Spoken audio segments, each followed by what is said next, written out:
Hey there, Saki here from SAKITECH, and in today's video I want to teach you all the ins and outs of multitasking on your Samsung Galaxy Note 8. The Note 8 is a fantastic device for multitasking if you actually know all the little subtle tactics. So let's dive in and discover on how to be more productive and better utilize the multitasking features of the Note 8 by knowing what they are.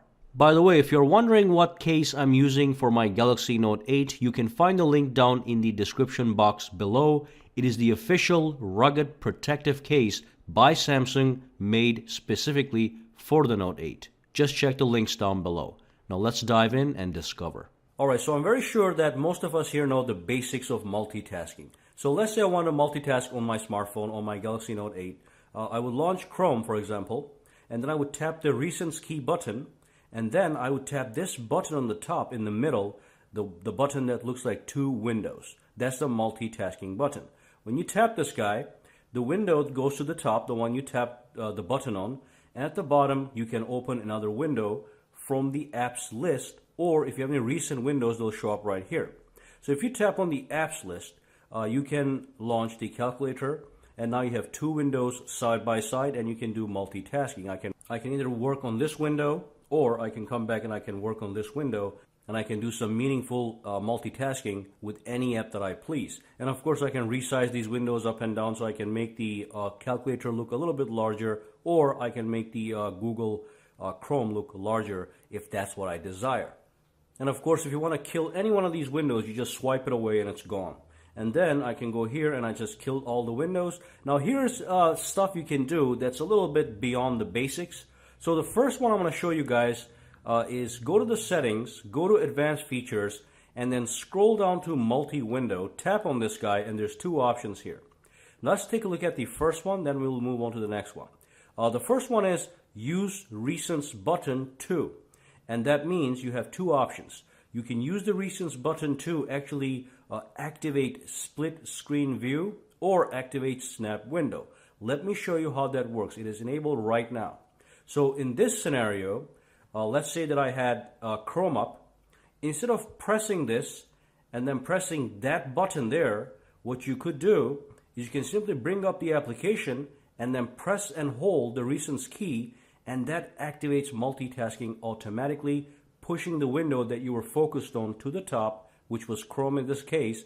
And at the bottom, you can either pick an existing window that is already running in the background, or you can go to the apps list and pick something else. So I can go and I can pick YouTube, right? Additionally, when I'm done using multitasking, all I have to do is press and hold the Recents key button again, just press and hold it, and the bottom window disappears. So press and hold, boom, multitasking is off. So remember that you can in fact use the Recents key button for these two functions. Now let me go back to the settings really quick. I'm going to show you that thing again, advanced features, multi-window right here, use Recents button. So as you can see, you can do it either for split screen view, or you can do it for the snap window mode. Now snap window is a different kind of multitasking. Let's launch YouTube really quick. I'll show you what that is. YouTube application right here. And let's say I want to do a snap window on this guy. I can press this and I can simply tap this icon. If you see this icon next to the double window, there's another icon that looks like a single window. If you tap that, that allows you to do snap window. So if I tap the snap window, it allows me to choose any spot of that app and just click done. And it's going to actually snap the portion that I chose to the top of the screen, and I can do multitasking on the bottom. So that's snap window multitasking. The other thing you can do again with the Recents key and everything here, there we go. So let's say I wanted to do a snap window on this. Instead of again pressing this and pressing that icon, all I have to do is press and hold this guy, and that brings up the snap window option. And then from here I can go up and snap any spot, click done. Now the top part is snapped over here. I can watch a video there. As you can see, this is all interactable.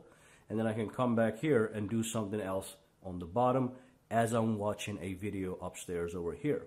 When I'm done, press and hold, boom, the bottom window is always the one that disappears when you press and hold during multi-window. Alright, let's move on to the next one.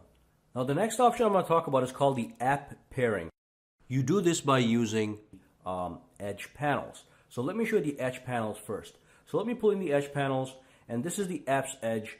Basically, you want to go to the settings, and you just want to make sure apps edge is enabled. And apps edge is basically just a quick shortcut to your favorite app. So I can have here my calculator, my dictionary, things I access a lot, I can just keep them right here. Now what I could do is I could create pairs of apps to launch directly in multi-window mode. So if I go back into the settings, if you tap this, and by the way, if you don't have the apps edge enabled, if you don't have the edge screen over here, what you want to do is you want to go to the settings, just go to the display, and you can access the edge screen right from here under display. Okay, brings you to the same place. It's the edge panels right over here. So activate apps edge, make sure it shows up right here, and then go at the bottom here, tap on edit, and on the top right you'll see something that says create app pair. If you tap on the create app pair, it's going to allow you to choose two apps at the same time. So let's choose calculator for one, and then let's choose YouTube for the other. Okay, now I have calculator and YouTube as an app pair. When I tap on this, it's going to launch both of them at the same time as a multi-window. You can also switch places if you want. If you want the YouTube to be on top or the bottom, let's keep it on the top. Click done, and let's go back out. Let's exit the settings and go in here. Now, as you can see, when I tap these guys, I have YouTube on the top and calculator at the bottom. This is an absolutely fantastic little feature. And again, you can do this with as many apps as you want. You can create more app pairs. You can either click plus or go to settings. Click plus. Oops. Let's go back here. And then again, if I tap this guy, I can do calendar. Let's try something different actually. Let's do maps, Chrome, and let's just do Play Store. Okay, click done. Go back here. If I click it, now I have Chrome on the top and Play Store at the bottom. Okay, I don't have to do any of this, pressing this button, pressing that button, everything is ready for me. Alright, so that's called app pairing via the edge screen. Now let's move on to another multitasking tip. Alright, so if I go back to the settings, and if I go into advanced features, and if I go to multi-window, at the bottom you'll see the next option that says pop-up view action. Enable this, and then you can do things like this. So it's enabled. There we go. Let's go back out. Let's launch an application like calculator. And here's the cool thing you can do with it. You can swipe from the right, left top towards inside of the screen, and that gives you a pop-up window. With this pop-up window, you can minimize it. Okay, let's tap on that minimize, and you can put it anywhere on the screen for quick access. So I could be doing something on Chrome and tap on this guy, and then I can do a quick calculation, and then I can exit or put it aside again, and that's a very nice little feature to have. Alright, so we have this guy. Let's go back out, and of course I can do that with any app that I want as long as it is supported. But again, you can put this anywhere. It's nice and convenient to have it. I can tap on it and I can resize it as I please. So I can resize this if the size was not practical, and also I can at any time maximize it. Okay, so I can always go back and forth. So I can come back, make it smaller again, I can move it around, and I can exit out of it. Alright, so that's the pop-up window. The next one is called screen pinning. So this is actually a hidden feature, so you have to go to the settings, you have to go into, let me see, security somewhere here. Lock screen and security. You have to scroll all the way down, go to other security settings, and then make sure pinning windows is enabled. So enable this guy, and then you can also go inside to give you some details. It says pin a specific app on your device. So let's go back out, let's go to Chrome. Let's say I want to pin this app onto my device. So if I give my phone to somebody else, they can only access that app and cannot exit it. So what I would do, so tap this guy, and now over here there's a button, and that looks like a pin. Let me just cancel all these, bring that to the front. So there's a pin button here.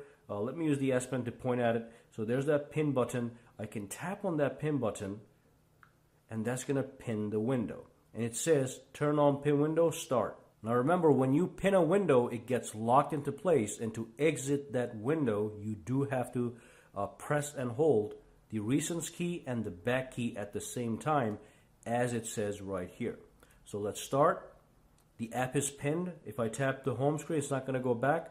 If I tap, it's not going to go back. I mean, it'll go back on Chrome, but it's not going to exit the actual app at all. The window is currently pinned. So if I want to cancel it, I would have to press and hold these guys, and that says app is unpinned. Now I can exit it. Okay, so that's window pinning. And again, you can do that, and of course you can do that with any app. If I go to calculator here, if I tap this, if the calculator has that option, I can tap on it, and now that is pinned. Start. There we go. So I cannot press the home to go back to the home screen. I cannot tap the recents key to bring up the other apps. All I can do is work on this app. To exit, press and hold. App has been unpinned. Now I can go back home. And that brings us to the end of this video, and I hope you learned a few new things on your Galaxy Note 8. Of course, make sure to subscribe for more videos. There will be plenty of more Note 8 coverage. And also, if you do use Twitter, Instagram, or Facebook, follow me on all at SAKITECH Online. And again, if you're wondering what that case is, the link is down in the description box below.